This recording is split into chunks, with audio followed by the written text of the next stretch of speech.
Um, Ladies and gentlemen, my name is Jason Camelli. I'm from the Office of Global Initiatives at Berklee College of Music. Joining me is my co-host in Global Initiatives, Ray Soul, and this is Global Connections. This is our way to connect with you in this remote, distanced, environment that we're all in. It's a great way to connect, about creativity and music. Normally, Ray and I are on the road traveling around the world, getting to travel to all of our global partner schools and our programs and festivals and events that we're doing.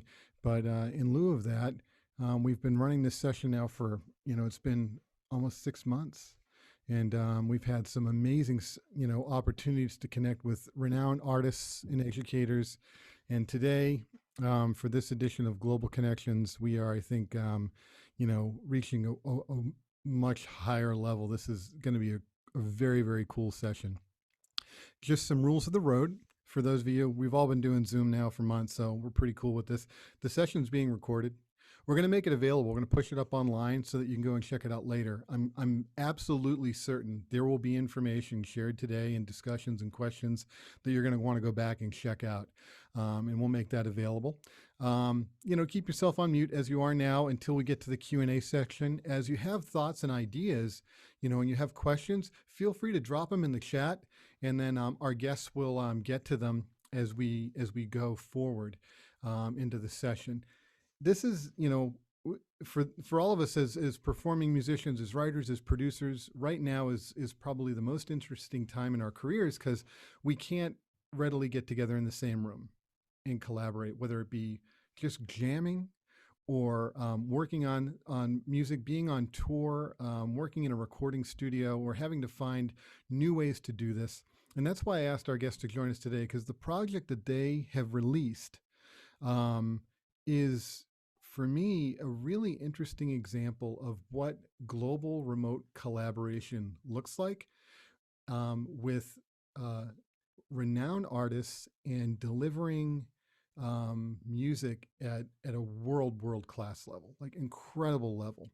And so this session is called The Art of Remote Collaboration, and it's going to feature this new release called Chamber Music from Hell. And we have with us our first guest is an award-winning composer. He's been, creating his own niche in the music scene for over 20 years. His background is super broad and varied. In addition to Chamber Music from Hell, he's got 5 other solo albums, starting in 2001 with Claverstruck and 2010's Lionheart. In addition, he's been working, performing, recording, teaching. He's worked with Grammy Award-winning artists such as Steve Vai and virtuoso Mike Keneally, who appears on this album as well. Classical artists, Indian classical musician El Shankar, Zakir Hussain, and former Duran Duran Missing Persons guitarist Warren Cucurullo, and many, many others. He's a pianist. He's played piano on 2 Steve Vai's Grammy-nominated compositions, including Lotus Feet from the Real Illusions Reflections album, and the Attitude song off of Sound Theory's Volume 1 and 2. And he's done work with Steve on the Metropole Orchestra project that was nominated for Best Rock Instrumental Performance. So join us in welcoming Professor, I'm going to call you Professor today, Chris Opperman. Thanks for being here. Hi, everybody. And joining us as well is somebody who I've had the pleasure of working with, had the chance to bring him to Berklee as a guest artist in our summer program. Just a stellar musician, bassist, composer, producer. I know him from the work he's been doing with Dweezil Zappa in the touring group and all the recording projects they've been doing there. He's also worked with Tom Morello, Hilary Duff, Becca Stevens, Clark Terry. And if we have time, you got to tell that Clark Terry story, man. And so many more. He also worked for 6 years for the Zappa Family Trust, and he was for Gail Zappa. And that's where he became the scoremeister. And he actually did this incredible project. As we were getting ready for the session, we were talking about it. It's a 311-page score for Frank Zappa's 200 Motels. And going through and preparing that score was for the LA Philharmonic performance. The performance was nominated for a Grammy in 2014. He's an incredible educator, presenter, teacher, and somebody that's just a great person to hang with and to work with on this project as well. Kurt Morgan. Thanks for joining us, Kurt. Thank you, Jason. You warm my heart. Thanks for having me. I'm going to turn it over to Chris and Kurt to get into this. I think the thing that that strikes me as a first question as you jump into this, and I know that this is such a deep dive here to get into, is the inspiration behind chamber music from hell and your remote collaboration. So please take it away. Hi, everybody. How's it going? My name is Chris Opperman. I'm here to talk to you about music and nothing else. Okay, so chamber music from hell started out. So I started amassing these scores, and I was getting performances of these scores, but they weren't perfect. And I wanted to make versions of the scores that are perfectly rendered, so every note, every articulation, every dynamic, just exactly what's on the score. And Kurt and I are friends. We've been friends a long time. We were introduced by Gail Zappa. And we were shooting the shit over Messenger. Sorry, I probably shouldn't swear. Sorry. We were shooting the breeze over Messenger, and I sent him a part of a piece called, I think it was Composition 5, and Kurt rendered part of it, and I was like, wow, that is really cool. So we decided to work on a whole album together. So the album at first was called Chamber Music from Hell because that was my way to describe Kurt what the project was. Frank Zappa had a Grammy Award-winning album called Jazz from Hell, which was synclavier renditions of his most difficult works, or some of his most difficult works. And so the name stuck, and we started the Kickstarter and got a lot of funding from the Kickstarter, and we kind of took it from there. Do you want to add to that, Kurt?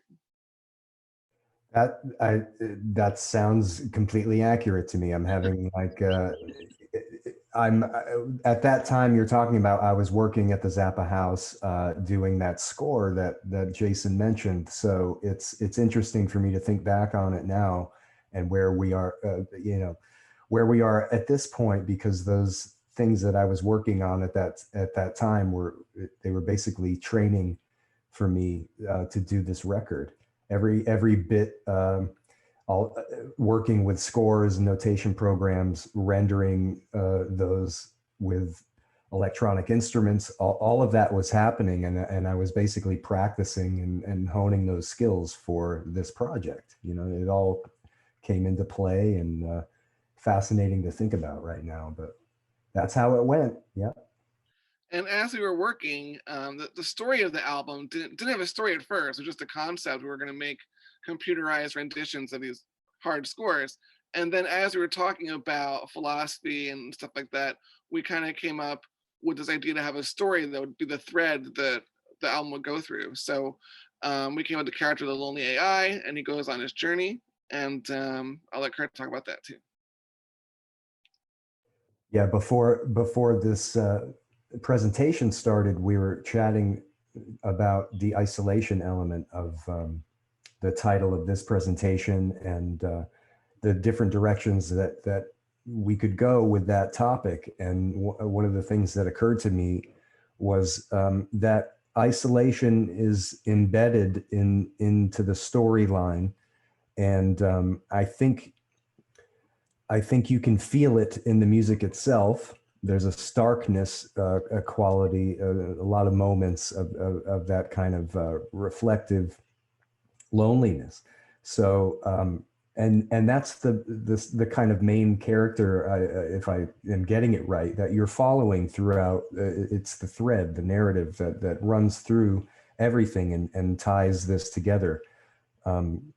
So one of the challenges I had as the producer on this record was to take a varied body of work and make it cohesive, at least sonically.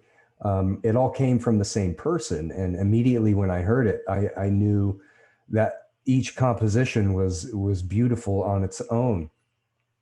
But as we got to discussing some of the things that Chris wanted to do with the record, like including something a bit more rock band oriented, as a side note, using Jazz from Hell, the Zappa record, as sort of a template, there is one rock band solo, a guitar solo at the very end of it that seems, in a way, I don't want to say out of place, but it's certainly not the same sound as the rest of the record. And somehow it feels like the perfect punctuation mark at the end of this record of artificial instruments. So, you know, you could find endless examples of the idea of isolation throughout this work. Composing is often an isolated endeavor, right? I mean, it's filtered through your experience and your perspective. So this idea is anywhere you look for it, I think you'll find it. Excellent. So the story begins with the lonely AI who's trying to find extraterrestrial life. He's bored. So the people in the world, all the humans, are extinct now, and the world is fully populated by AIs, robots who are self-replicating. And the lonely AI gets tired of all the banter, and he's trying to find something real. So he's looking to the cosmos to try to find something, another planet where there's real life they can interact with. Not be able to predict what everyone's going to say. And so the Fermi paradox is a natural phenomenon. Enrico Fermi asked the question, where is everybody? Because there should be tens of thousands of populated planets in our universe, but we have no evidence that there are any other planets that are populated besides ours. So there's all kinds of solutions to it. Like, we might be the most technologically advanced civilization in the universe. That's one solution. The other one is that once civilizations acquire a certain level of technology, they blow themselves up. So they invent nuclear weapons. Other civilizations might blow themselves up with nuclear weapons. But that's what the piece is about. So I thought it'd be funny to be like, what kind of music would these aliens make? So I took these kind of ideas from bebop and I transmuted them into a strange alien language. So I'll go ahead and play the piece for you and show you the score, and then we'll talk about the music. Share screen.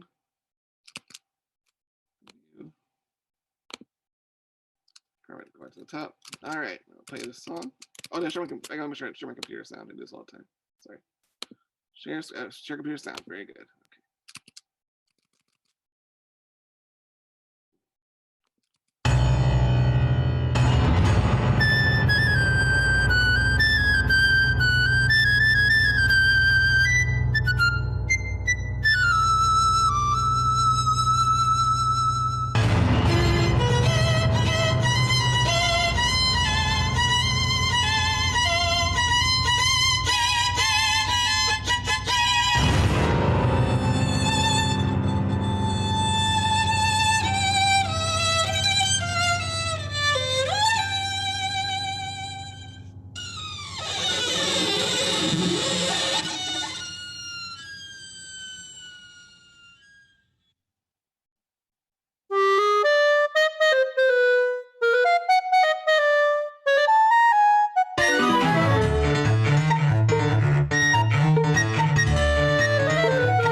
Great. So that's the first big song on the album. I hope you enjoyed that. And I'll talk to you a little bit about how the piece is constructed. So one of the things I talk about in my classes a lot is that all musics have 6 main stylistic things. So there's the timbre of the piece, the melody, the harmony, the rhythm, the text, there is any, and the growth of the piece. And I'll talk about the piece. So the beginning part, you have so when you have a chamber ensemble. So here we have a 1, 2, 3, 4, 5, a quintet. I like to make sure that every person in the ensemble has their own place to shine within the piece. So every person should have their own moment to kind of do their thing. So it starts off with a bunch of solos. So the piano plays these kind of weird chords that ring out, and then the soloists have their say. So we have the flute, then the violin, then we have the cello, which is actually real. So everything you hear on this track is virtual instruments except for the cello here, which is my former student Brianna Tagliaferro. She performed the cello solo because you couldn't get a sound like I wanted here just through sampling. So we had to get a real human being to play that part. The letter D, we start to have the fast stuff. So we have this kind of nebulous opening, and then we get into it, and we have this kind of ostinati figure, but it's split between the violoncello and the piano so that it feels kind of unstable, it doesn't feel too stable. And then we have melody. So one of the things that I do a lot here during this section is you have what I call sequences. So either things are rhythmically displaced, like here the septuplet happens in the middle of the bar, here it happens on a kind of a downbeat, or you have riffs that move up and down chromatically by a whole step or a half step. So so you can see that it's moving around in a kind of sequence, but not in the type of, you know, romantic era, classical era, Baroque era sequence in the kind of 20th century. ¿Sabes cuál era el tipo de café, hermano? No. Okay. Yeah. And then we start fragmenting things. So I take the lines that we have, and they're inverted and they're fragmented so that we can have this transition area into the second part of the thing. So a lot of times if you have something that's kind of really chaotic, it helps you as a composer to give a moment of breath for the musicians to kind of get back together. So here they're all playing 16th notes. So if they're lost or not sure where they're at, they can find themselves here, hopefully. And then the second half of that part goes on. And then we have this kind of conclusion. It slows down here, but this is the same riffs, it just slowed down. So you can fragment things, you can increase the duration, decrease the duration. I think it's good to play with all those ideas and see which ones work best for your composition. But what we want to do is you want to take these phrases, these ideas that you had, you want to maximize the kind of output to keep the piece moving along. Then we have this part. Now, a lot of times in classical music, theorists talk about how there's a trajectory. So the composer is trying to accomplish something. The perfect cadence is to be accomplished, that kind of thing. There's no cadences here in that kind of traditional sense, but there is something the piano is trying to accomplish. And here the piano is trying to get to the very top of the piano. So we start here at the bottom of the piano, both are an octave below here, the 8 sign here, let you know that, and it's a pedal. So there are 7 main modes in music. The one that's used the least is the Locrian mode, and that's essentially if you have a C scale starting on B. So I thought it'd be very funny to have this kind of Locrian pedal happening while the right hand is playing bebop riffs, right? Sloppily too, like clusters. And then what I did was I orchestrated the parts of that melody that felt like they lend themselves most like to being played by the whole ensemble. So right. So you have that here, and they're all orchestrated the same way. We'll get to that in a minute, but all the chord voicings are the same. We call that chordal planing. So I pick a chord voicing and then I stick with it basically for the rest of this piece, this whole section. So you get this kind of homogeneous sound. It's also a technique Frank Zappa did a lot, where he would take melodies and harmonize them in the same way. So you have the same chromatic intervals between each chord. And this goes on for a good long time, but you can see the piano is steadily moving up in register. So it's getting higher and higher, and the energy is increasing. The woodwinds are interrupting more. The rhythms are more frantic. We'll go back to that in a second. and we kind of move around to get this part here. So again, here at the midpoint, there's a split. So everyone gets a chance, the musicians have a chance to take a breather. If they're lost and catch up, they know they're at letter S now. And they're in the second half of the section. And you can see that the piano continues to move up. And then here, the maximum point, we have this kind of 5/16 rhythm. So it goes. Now, what I want to point out is that when I wrote this is when I was writing it. Can I hit window here? Great. I had all these different time signatures in my mind. So you can see when I originally wrote it, I had 3/8. So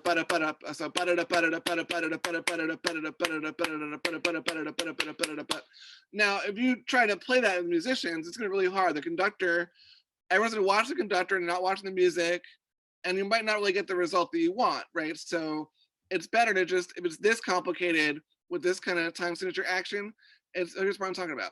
It's better to have it be in a steady beat and just use syncopation to get your ideas across. So there is a tension between the underlying meter and the meter that's actually being presented, but I think it makes the piece groove a little better to think of it in 2/4, you know? Great. So then as it gets higher, some of the instruments start to drop out and you start to have, you start to bring it down. So we have less interruptions, less players are interrupting, the moments are kind of more individualistic for the instruments that are playing. And then finally here, the piano achieves the highest note on the piano and the piece is over. And that's how the first piece goes, the first major piece on the album goes. All right. Are there any, Kurt, we should talk about the production part of this now. Yeah, I'm glad that you brought up the piano before I get into my particular role, because listening back on it now, it stands out to me. You know, I was curious about what the role of the piano was from your perspective on this piece, and I get, to reach the stars. Yeah. And I get that it's clear visually and audibly on that whole second half of the piece. And as you know, the tension increases as you have the bottom pedal, right, staying in that same place as it rises, and as the line rises, the tension increases because of the distance, right? It's like there's like a physical. You could explain it in terms of physics, which is interesting because of the Fermi paradox is this, you know, physics in the world and the physical world it's related to that idea somehow. But it just goes to show you that I spent this take maybe over a year for us to complete, right? Yeah. So for me to have such a big role in bringing this to life and still get something out of it when I listen to it is, I mean, it's rewarding to me, you know. It goes to, for one of the lessons that I get from this is that you can work on a project or an idea and not grasp every detail of it.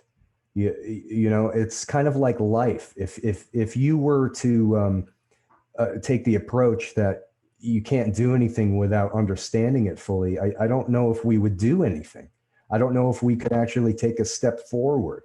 So you, at any given moment, whatever your skill set or knowledge of a particular thing could be, the best you can do is your best with it. And also, it's something like this was so overwhelming for me from the production point of view that you just have to start somewhere. So starting somewhere, I believe we started with this piece in a way. Like I had done some experiments with shorter pieces so that we could find out what sounds were going to work. And that whole process, it was a lot of trial and error for me, because my particular task was to try and make this sound as real as possible.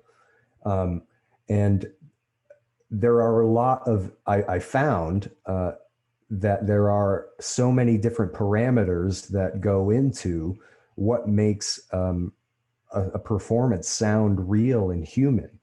And what I ended up deciding on in terms of the sound, excuse me, were those libraries that gave me the most nuance in terms of the performance.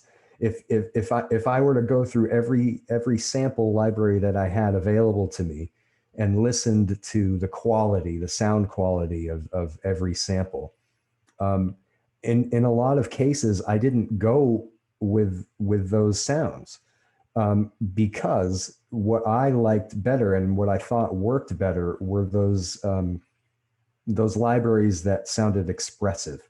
And that's not always in terms of sonic quality, like how many microphones you've used, or having the most expensive microphones, or even the best players, to sample forensically each note and every articulation. It's how those translate when you bring in MIDI information that, for me, was the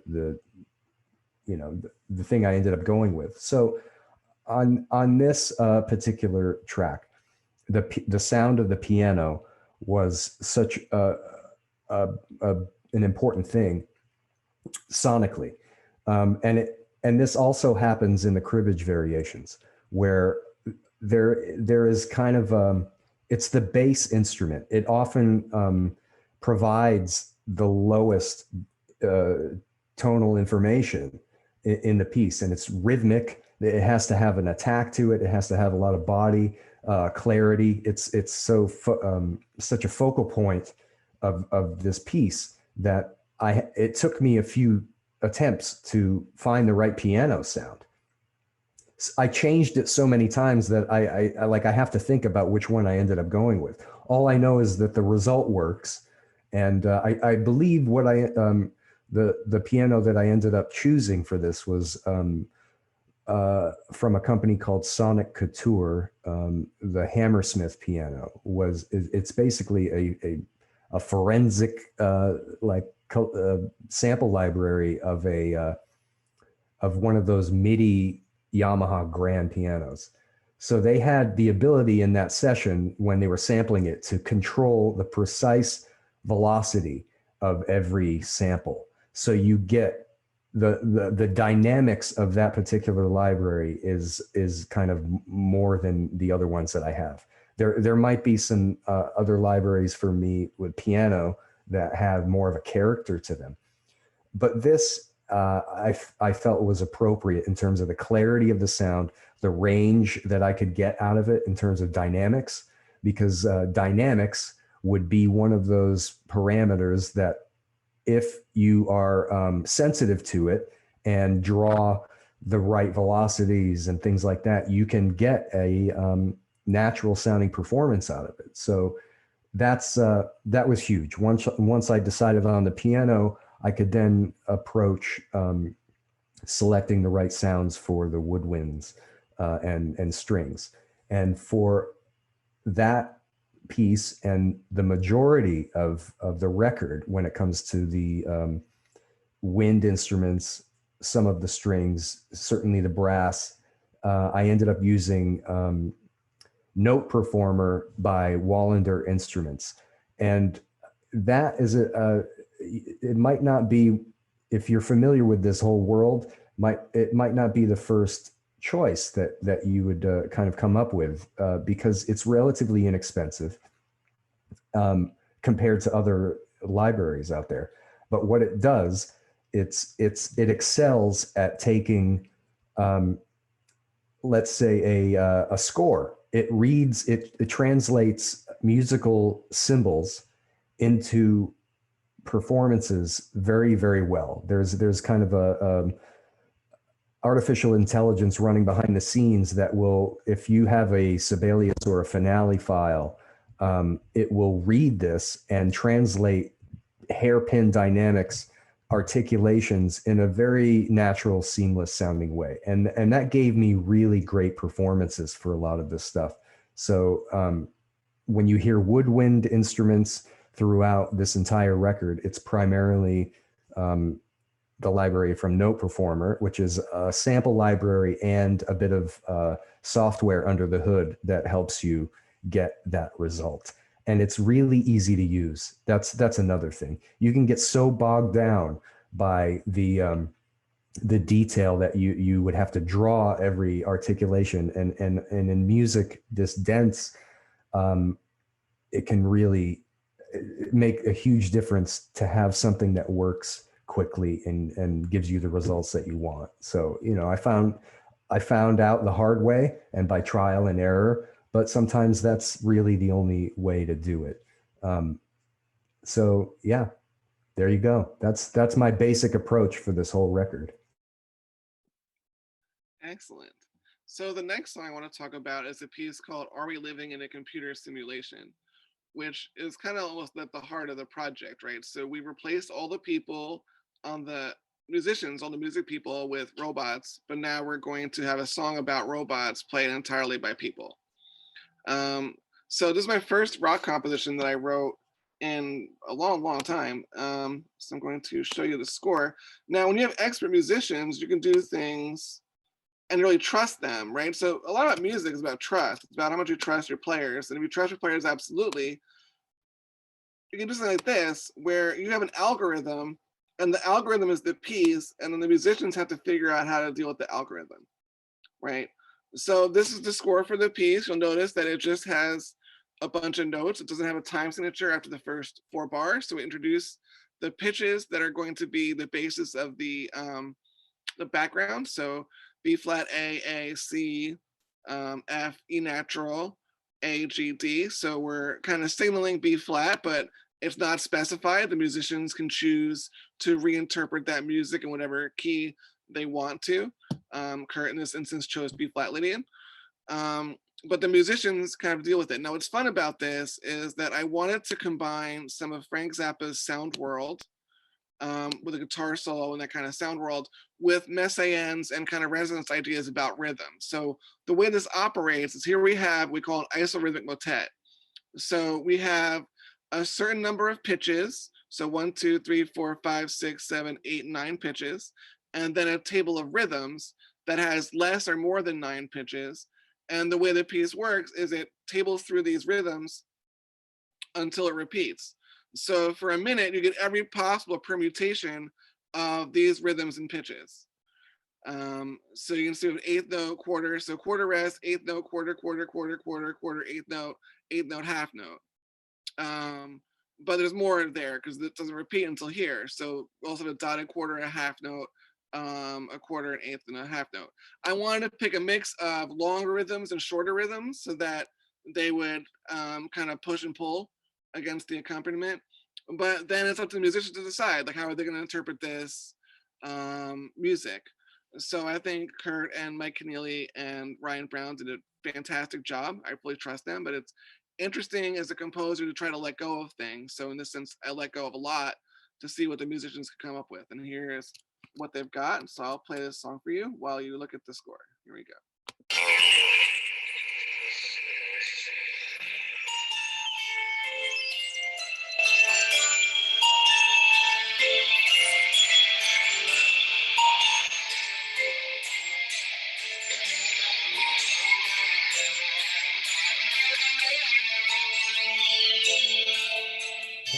I'm not sure.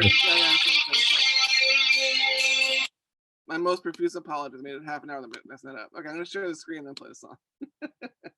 Thank you. Are we living in a computer simulation?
a great performance, man.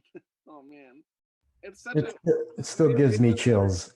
like play with musicians you just love and respect so much. You know, I'm so lucky to get to play with musicians like Kurt and Ryan and Keneally and all those people. I just feel really grateful. You know. I felt the same listening to that. You know, there's a lot of things that that you touched on before playing this that again relate to this, like trusting your letting go as a composer. You were playing with the idea of handing over the decision making part, at least part of the decision making process, over to people that you love and trust. And when I hear that, I feel a lot of things. I miss Ryan Brown a lot. I miss playing with him. To get the chance to play with Mike Keneally was even virtually was an honor and beyond a pleasure for me. But if we're talking about the four of us in this case, we all understand and are fans of Frank Zappa's work. There's definitely a conscious, deliberate nod to Frank's world here. And I remember having this conversation with you about, okay, I have this concept for this ostinato and messiaen technique where you told me what you wanted to do. And I thought it sounded amazing as a bass player, as a rhythm section, part of the rhythm section. You're essentially handing me over and Ryan, we can go wherever we want. It's also scary because if you have to decide in real time where the big downbeats are, it's not like Ryan and I can discuss this beforehand. I mean, you could, but part of the magic of a track like this being having just enough of a structure as a springboard, and then the rest is improvisation. You have to overcome the fear of the uncertainty of the whole thing, and just really react on an intuitive level and play what you feel and stick with it. And Ryan and I have been playing for a long time now together in a way that we can anticipate each other's choices in a way where if you go back and listen to that track, there are 2 or 3 really big downbeats where we magically converge on these moments, and I get chills thinking about it.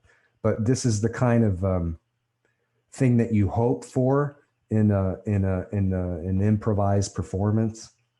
You want to capture these magical moments, because this is the element of this is what the computer is.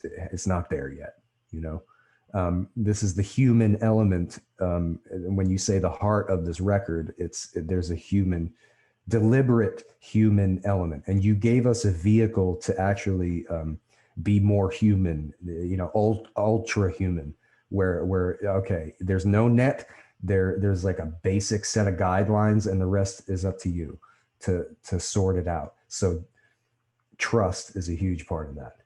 That's my point. Ryan and I know each other. We have kind of our bag of tricks that we've learned how to complement each other. And when you get to that point with your fellow musicians, you can really start getting to the good stuff, and that's where the magic happens, because you can't plan those types of moments, and when they happen, they feel real, and it's like capturing the lightning in the bottle, But I'd like to make one other point about that song, because it relates to the isolation element of what we started talking about. You gave me the freedom to pick the key, right? I got to pick the tonal center, and I picked B flat Lydian / G Dorian, because they are the same notes, just sort of a major and minor axis, if you will, to bounce back and forth. I picked those deliberately because they have strong associations for me in Zappa's world. B flat Lydian. If you are familiar with Frank Zappa's music, there are two songs that I had in mind for B flat Lydian that that Frank wrote, and the first is "Outside Now," which is a really good comparison, I think, to this track, because you have the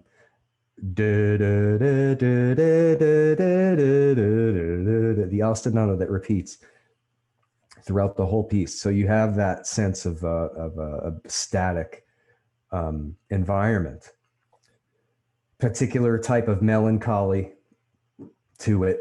And the song is about isolation in a way. It's about an artistic kind of isolation. There's this longing for musicians to play with again, you know. And that was before the shutdown. All of this happened. It just felt appropriate for me to use that key on to make this type of statement. Another piece that he uses B flat Lydian in is the very opening of Blessed Relief from the Grand Wazoo record. And it's actually the same chords and same line as Outside Now, just played as a chord. It's exactly the same notes in the same voicing. And that song has a completely kind of different view of the same material. G Dorian, City of Tiny Lights, the solo for that song. So for me, it just felt right to pick that. I'm sure that all of you musicians out there have this certain attachment and your own symbols that you attach to certain keys, certain instruments. And it felt appropriate to use it there. So I couldn't be happier with the result of this. It's just such a beautiful piece, and the performances, man, it's just like what it's all about. Yeah, man. All right, I have one more piece to show you, and then we'll take questions. This is a very short piece. It's called Muggins. And why I want to show it to you is because it's just so over the top. This is the far out point of the record, is the most out piece, where I take and I do the Fermi paradox, and then I do totally insane things with them. So I'll share it real quick.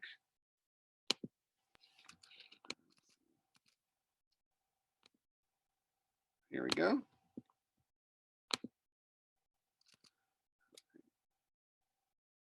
I'm sharing sound. Share sound. Okay, great. Here we go. All right.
So I'll spare you a lengthy explanation about this, but I do want to.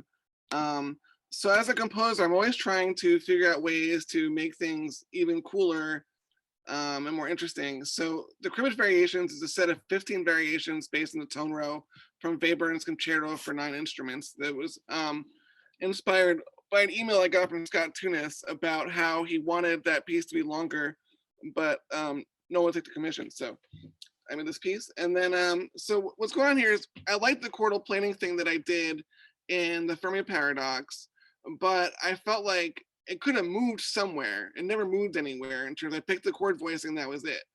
So in the late 70s, early 80s, Frank Zappa had this thing he called the Chord Bible, where he made a catalog of chords he likes hearing kind of in sequence. And I thought, what if I made my own chord Bible to have my own sequences in the 12-tone thing? So you have to get 12 in order to follow the rules of the 12-tone patterns, but I could change the chord voicings, make them open, make them closed, make them dissonant, make them non-dissonant. So here's the chord Bible for the piece.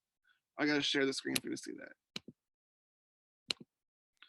So when you're talking about atonal music or 12-tone music, a lot of times you'll label chords by their pitch content. So 0257T means 025710, and those the interval profile of the notes in the chord. So it starts off fairly stable. I use this for a while, and then I start to branch off into different chords. We can see how this gets more open, then they start to close up, or they get jazzier.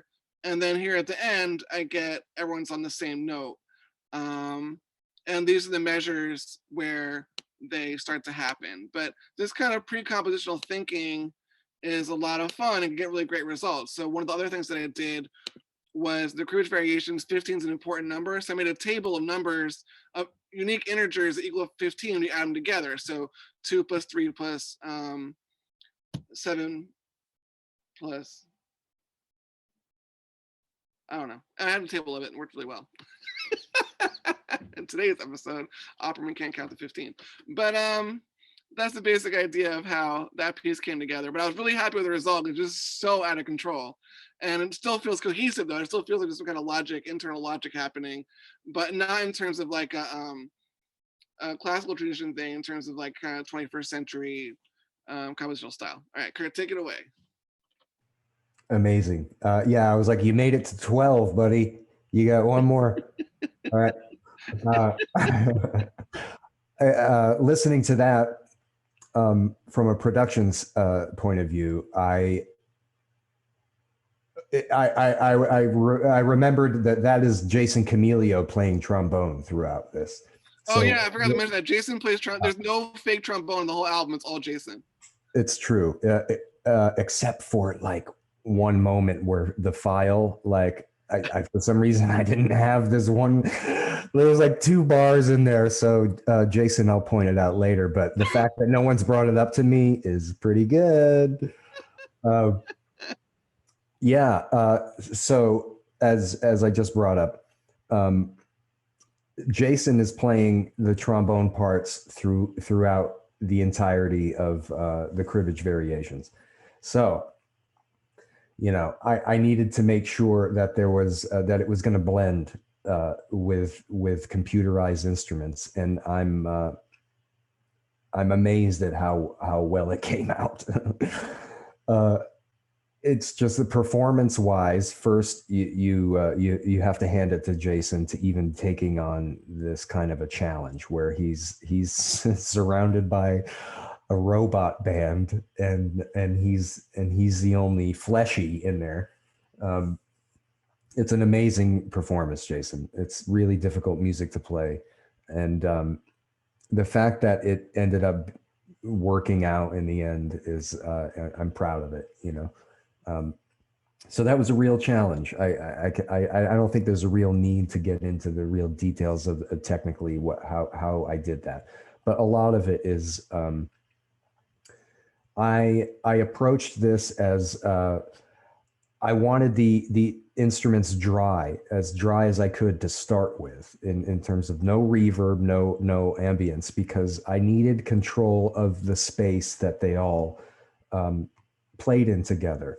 So that was the beginning stage of me, to make sure that I got the performances accurate. And then when I exported the audio for the note performer parts, and there are we also use some of the Spitfire library, particularly for the solo strings, that really came out beautifully on the at the grave of Anton Webern in particular.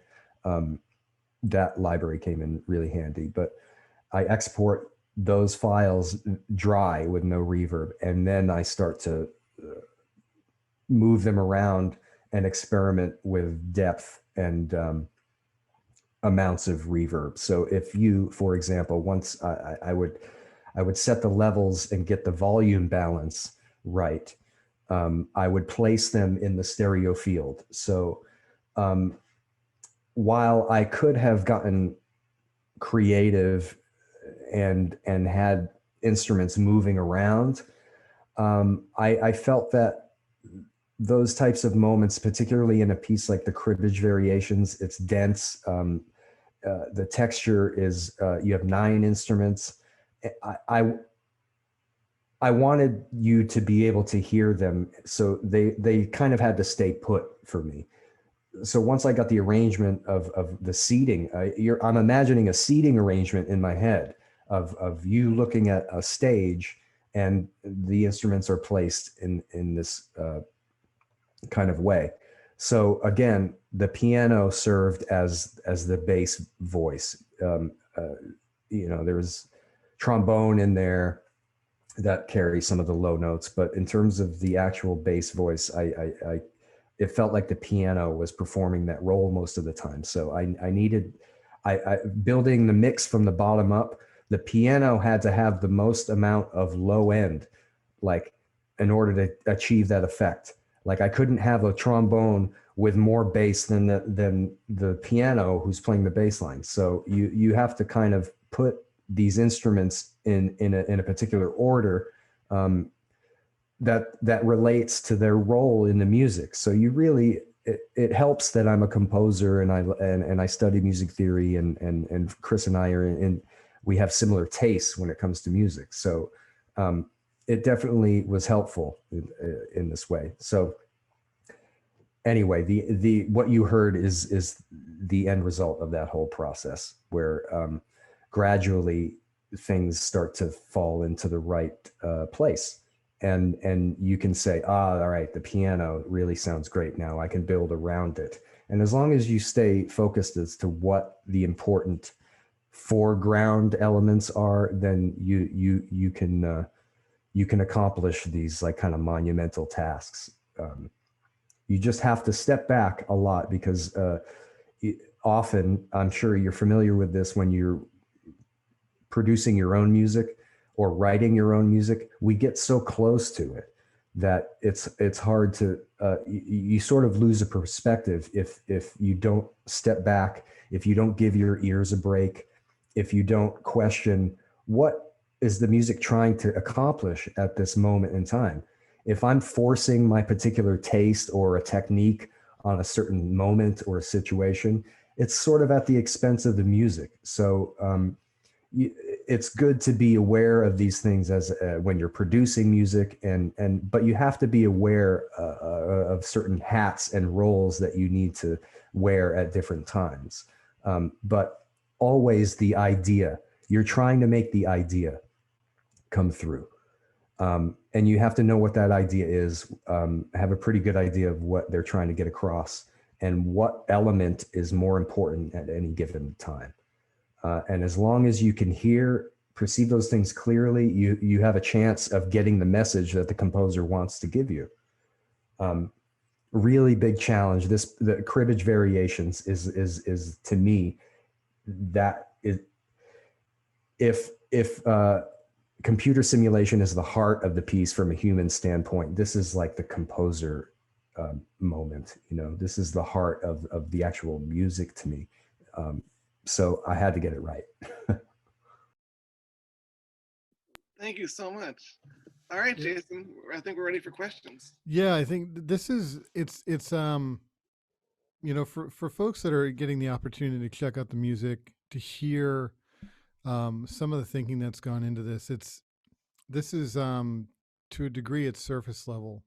As Chris and Kurt have noted, it's taken a long time for them to get the flow happening to, I think really as I'm hearing, get to the quality points as well.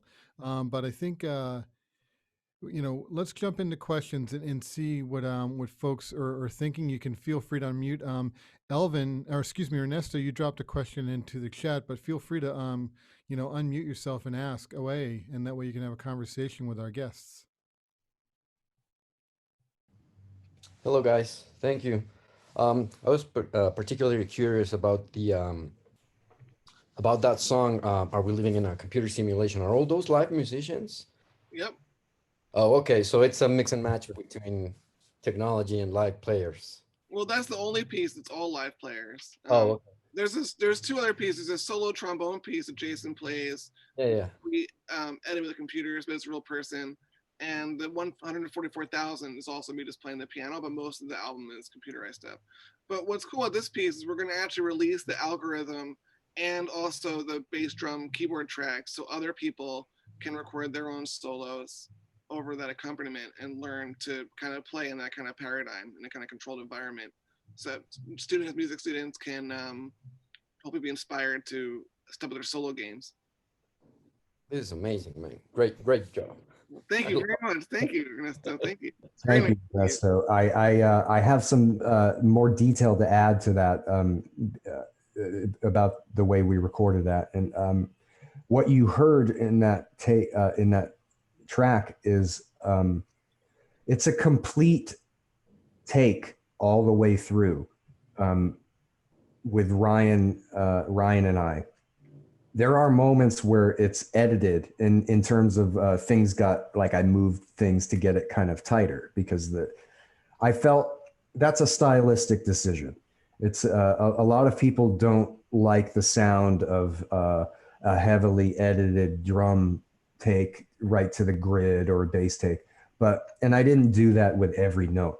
But this was one of those pieces where I felt, because Are We Living in a Computer Simulation, I had to blur the lines a little bit, or I felt like I could, because the human element to me in that song is the fact that you are hearing an unbroken take all the way through. This is Ryan and I, this is like, take 5 or 6? Yeah, take 5.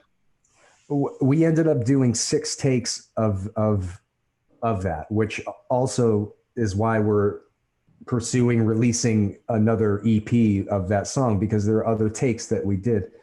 But for the record, I chose, to me, what was the most magical one of the moment. But there are moments in all of them that are just surprises at every turn. But the fact that it is not a comped performance.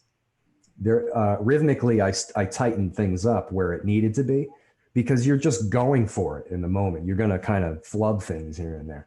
So I took the liberty of making those moments clean if I had to, but I wanted to keep the integrity of the flow of thought and reaction, because that is human to me.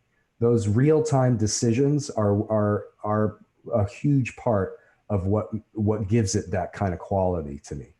And it makes it authentic. So I just wanted to add that, and I love the sound of the snare drum on that. Like that snare drum is, I have to give props to Alan Davis from Davis Drums, who made that snare drum. It's a custom made wooden snare drum. And the thing just sounds, it's got a crack and a body to it. It's wooden. So you can, there's not a lot of ring to it. So I hope that helps answer your question a little bit. Totally. Looking forward to that release. And just to speak to the high quality musicianship that Kurt and Ryan have, I mean, we took 6 takes and 3 of them were good enough to like put out into the world. I mean, that's a really high success percentage. Anyone who's been in a lot of studio work will tell you that they can fucking play, man. Thanks, man. And they were the later takes too. I think it's funny for me to listen to take 1, because I think I made an analogy to Chris that it was like, this sounds like what I imagine astronauts would feel stepping on the moon, the surface of the moon for the first time, where you can hear and feel Ryan and I, like it's like you're blind and you're kind of feeling your way around at first. It's very hesitant when you compared to the other tracks, but gradually you get more comfortable and you realize, oh, all right, I have all this space. I don't need to worry about downbeats or 4/4 or what time signature I'm in. As long as I have something deliberate in there and I mean it, it's all going to work out. Like I can hear myself at the very top of it, right after the 4-bar intro, I go into some kind of 5/8 thing. And that was intentional in that moment, because I knew I had to get away from 4/4, and I wanted to mess things up early so that we didn't get stuck in 4/4 and feel the whole thing in 4. So you can hear my part a couple 5/8 repetitions at the beginning, and then that's enough. You know, if things were repeated more than 3 or 4 times, it was too much. Thank you so much, guys. Thank you. What other questions? Who else? Feel free to raise your hand, or you can unmute. It's a small enough group here. We can keep this casual. I'm really interested to hear from some of the other young artists here to get their take on what they're learning from Chris and Kurt and what questions they have. Go ahead, Thomas, please.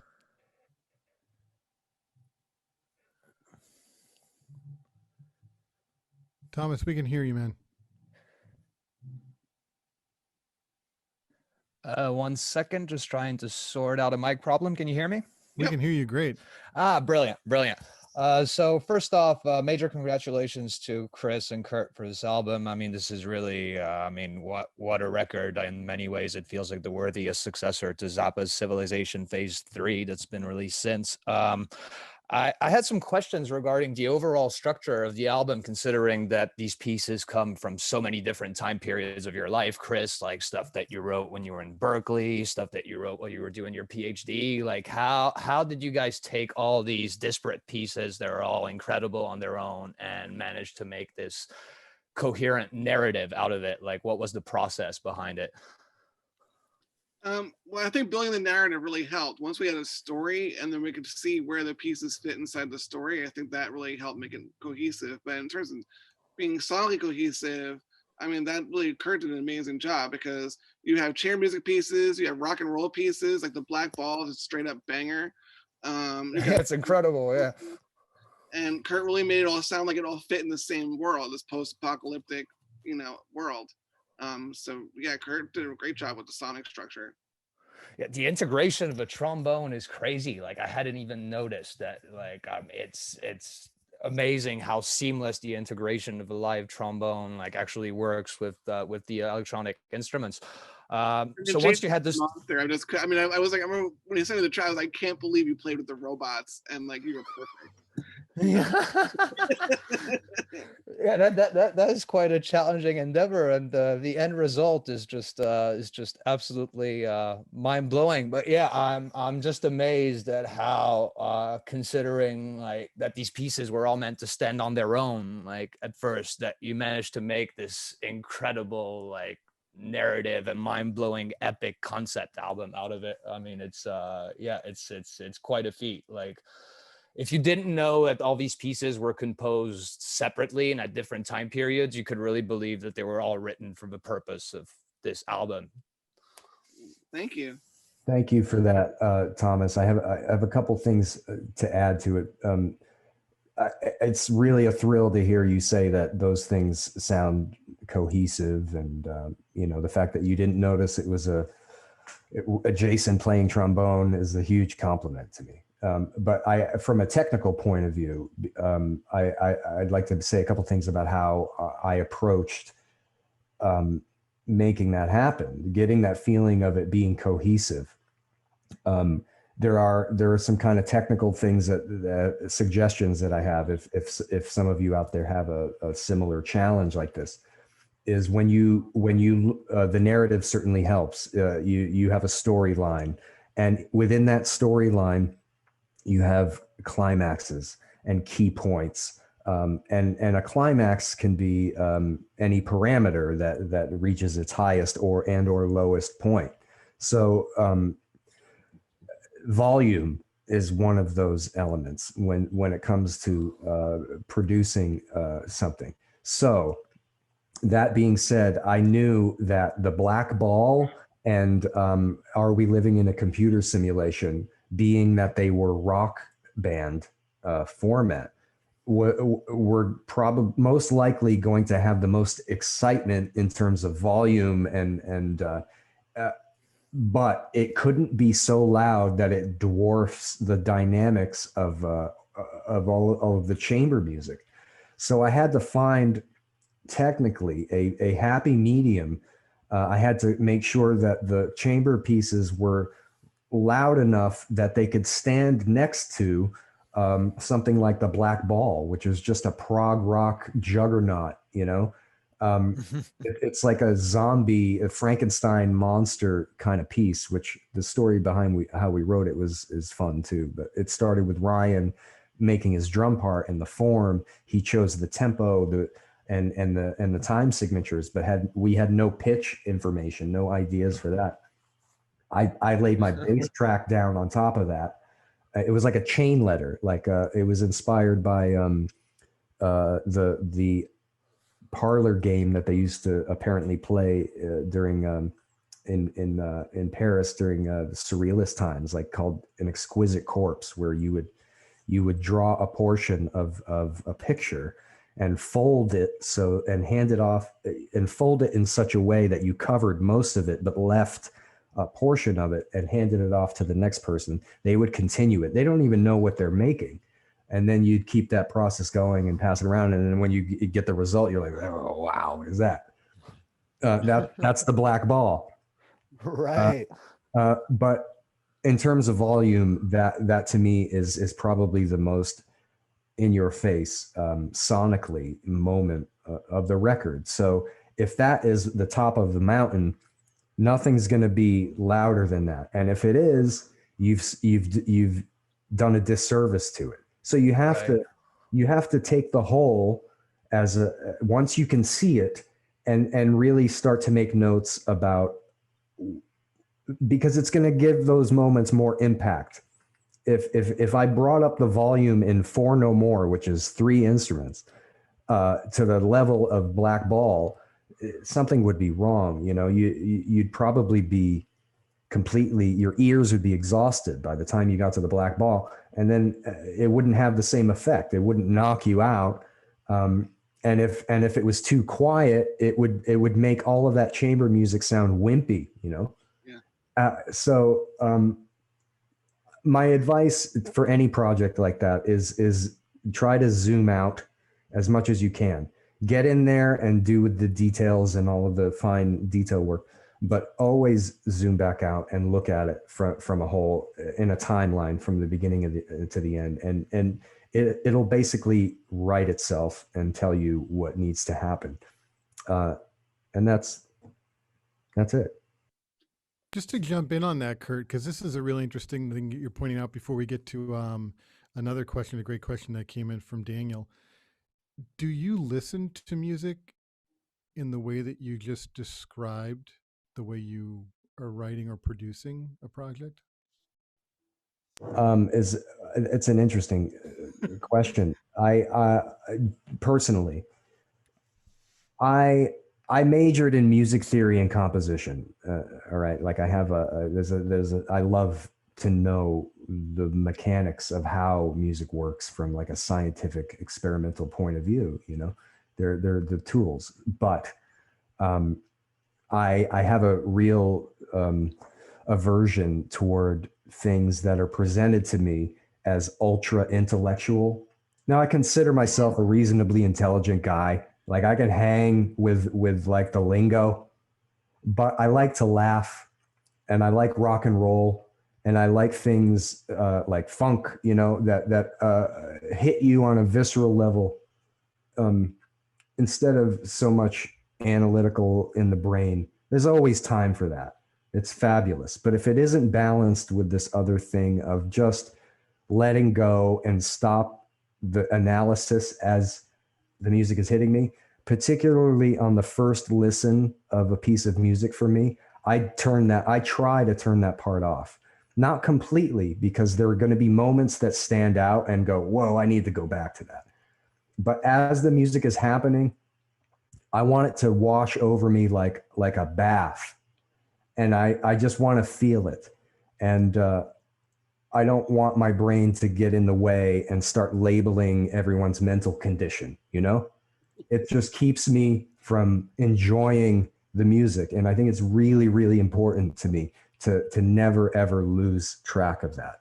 It's one of my particular, certain types of music in different genres where they get really technical. Now I'm a Zappa fan, so it's pretty, you know, we're playing with these elements here in a way. It's very cerebral. But if you listen closer, you know that there are these moments that are just viscerally hit you in the chest and they speak to you immediately. No explanation is needed. You don't need to know about 12-tone technique to understand it. I think that's a virtue of really well written music.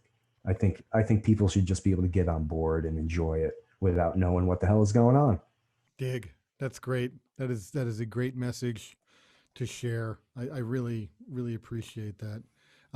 Moving on, because I know we're getting close to 90 minutes here, and people are have lives to get back to. But this is so cool. One more question here we'll take from Daniel. You had a question about Owl Flight. You want to jump in and ask Chris your question? Yeah, I was just curious if you approached that piece from like a rhythmic perspective, or if it was from the perspective of the timbre of the specific ensemble that you were. Okay. So Owl Flight is a percussion quartet. There are 4 percussionists, and they're all technically unpitched percussion. I mean, I would argue that a bass drum has a pitch, a gong has a pitch, all these things, but technically, you know, unpitched percussion. So you're losing this kind of like normative sense of pitch, but what you gain. So in that piece, I wanted all 4 players to be equal, and I still used compositional techniques. I was trying to make percussion chords, right? So I picked certain cymbals that when rung together would make this kind of chordal cymbal sound. And you wanted the timbres to be different enough that if I had a canon or if I'm moving lines around or doing some kind of contrapuntal techniques, that you could hear the counterpoint clearly, you hear all 4 parts clearly. But in terms of writing a percussion ensemble, I think the trick is to not make everything triple forte all the time. There's so much percussion literature that everyone's just loud as fuck and here's the hot riffs, that I wanted to make a percussion piece that was like a normal volume with like cool, thoughtful counterpoint and chords and harmony, giant drum harmonies. Does that make sense? Yeah, that does. That was one of my favorite pieces. So thank you. Thank you. Thank you very much. So I'm really mindful of the time. I know it's super early for Kurt, and he's been super generous with his time being with us this morning on the west coast of the U.S. And Chris, you know, before we sign off here, are there any, you know, from each of you, it'd be great to hear just any last thoughts for these musicians. Some of them we know that they're your students, Chris, and all of them are, you know, from our global partners, our global programs. You know, words of sort of motivation, encouragement, guidance when it comes to just like looking at the kind of work that you've done here. You know, it's taking the step to look at the long view of a project over time. It wasn't something that happened 3 days in a recording studio. This took a long time to get it right. And you know, just your, you know, your take on that for them that would motivate them, especially now, because we're going to be like this for a little while longer. And then even after COVID goes away, it does create a new forum for people to, you know, literally connect globally and create incredible music. So I turn it over to you to, you know, to give your parting words to our audience today. Music should be fun. And a lot of times the composers get kind of stuck up in the kind of cerebral thing. They forget this basic fundamental principle that music is entertainment and that you want to have a good time. I want to have a good time. I want the musicians to have a good time. I want the listeners to have a good time. And if you kind of think about those things in your compositions, I think that will help you a lot in your career, right? There's a lot of composers who believe that their music is, that they believe that complicated music makes it good. But you can have a mixture of complicated and uncomplicated musics and have a lot of fun. There's nothing you can't accomplish in your life. You know, my goal every day is to just try to be a little bit better or try to improve or try to move the ball along. So some days you're not gonna make much progress. You're gonna have a hard time. Other days you can make a lot of progress. But the goal is you get up and you try every day. And it's the trying that's the important part. So whatever goals you have in your life, I wholeheartedly encourage you to just try and try and try, and you will someday you'll achieve hopefully the success that you want. That's my parting words. Thank you, Chris. Kurt, please. Beautifully said, Chris. Like I just echo that 100%. So there's a Zappa quote that I think I'm paraphrasing here, but it's the first rule is don't stop. The second rule is keep going. And that's pretty much, his response to what was the key to success or something, what's the secret, Frank? And he's promoting yourself. That's right. It's, you're attracted to music for all kinds of reasons initially when we're young, and we get to a point where we commit to studying about it and learning all these things, and it's easy to lose sight of the things that Chris mentioned, and that point I brought up before about how I want to feel these things. I want to have fun. Where I don't believe it's a virtue, a particularly good one, to compose a piece of music that people can't understand. I think there's, especially now in relation to the way our lives have changed and how we have this kind of aching for human contact. I feel like it's going to be really important for us to focus on those things, to find those opportunities that include people, as opposed to being kind of stubborn and saying, this is the way I am. If they don't like it, then you know what? That's their problem. Well, you can adopt that attitude. But you're gonna. Chances are you're gonna be pretty lonely, I think. And I had professors in college that I admired for their technical ability, but the feeling I got from some of them was incredibly lonely. Like they're out on an iceberg in the middle of the ocean, and they have this particular technique of like 12-tone music, and they're like, yeah, this is the way to go, and nobody gets it. If you are compelled to do these kinds of things, then do it. You have to do what's in your heart. But right now, I'm more interested in finding a compromise of the things that I know and enjoy intellectually, musically, and then presenting it to your average person. I don't think there's anything wrong with that. In fact, I think it's a success that Chris Opperman took a strictly 12-tone piece like the cribbage variations and made it fun, listenable, and no one, when I listen to it, I don't think about all the technicalities of how did he manipulate the row. Who cares? The end result is that, like, it's fun to listen to. Yeah. I mean, that's all I have to really add. Keep going. You're going to have moments of discouragement and, all of that. Just know that every professional that I've met has to deal with this in some way, shape, or form. And those people that you admire just might be a bit more like you than you give yourself credit for. So, amen. Yeah, man. Yeah, that is truth. Absolutely. I know. Just as we're signing off here, for my part, it is very common, and I'm not sure if it is just my lack of awareness about some things, but I'm more of the mind of just trying to say yes as often as possible, in putting myself into situations that are just really unfamiliar territory, and I think that's that's a natural thing for growth and for learning. It's scary, it's super scary, but at the end of the day, the more you do it, and the more, as Chris and Kurt have noted here, you can have fun with it and enjoy the results of the work. The more you grow, the more people you get to connect with around the world.